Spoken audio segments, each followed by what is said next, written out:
Cokulo velika, teška, siva, što ćutiš u stroju kao kasarna u daljini, tebi se obraćam danas, ja, uvrijeđeni građanin.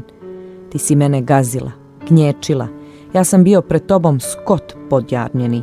Iz mraka tvojih otvora svitala su mukla ropska jutra puna hladnoće, psovki, šamara i ribanja u nužnicama kužnim.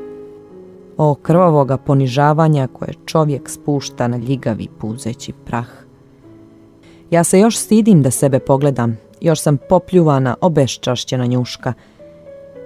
Idem ulicom i na prvu uniformu koja se u vrevi oholo i grubo ocrta uzdrhtim, poblijedim, prsti mi se zgrče u životinjsku kandžu. Ja vidim vas i sada, beskrajni strojevi mrki, napukli, iskrivljeni, zborani, prazni. U hladnim i poluosvjetljenim hodnicima kao u surim mrtvim pustinjama požarni tlapaju noć i dan. Neispavani i blijedi kao utvare. Bataljoni praznih cokula ćute kao bataljoni mrtvih vojnika. Kroz njihove džonove ne bije vruća krv pješačkog stopala. Bataljoni cokula ćute u hodnicima jezivim kao podsjecane noge mrtvih vojnika.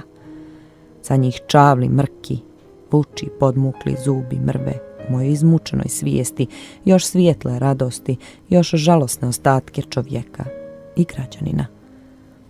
Na prljavom krugu gdje dežurni mamuza i konjsko kopito postaju svemoćni kao bogovi u svijesti varvara, kasarna kao velika žuta kutija odzvanja ritmično od strojeva i cokula.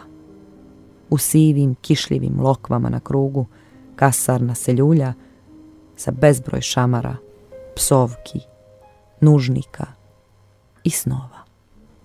Zvekeću kasnije, škljocaju zatvarači u nepoznato. Mi zebemo na kiši. Cokula postaje vlažna rupa u kojoj prsti trnu, cepte.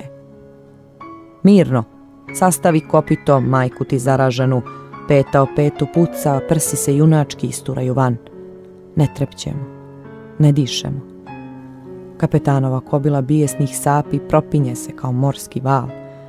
Polazimo nekud kroz blato, lišće i maglu, stupamo u četvoredu naprijed. A za nama cokula ostavlja svježe, žalosne tragove kroz prljavi jesenji dan.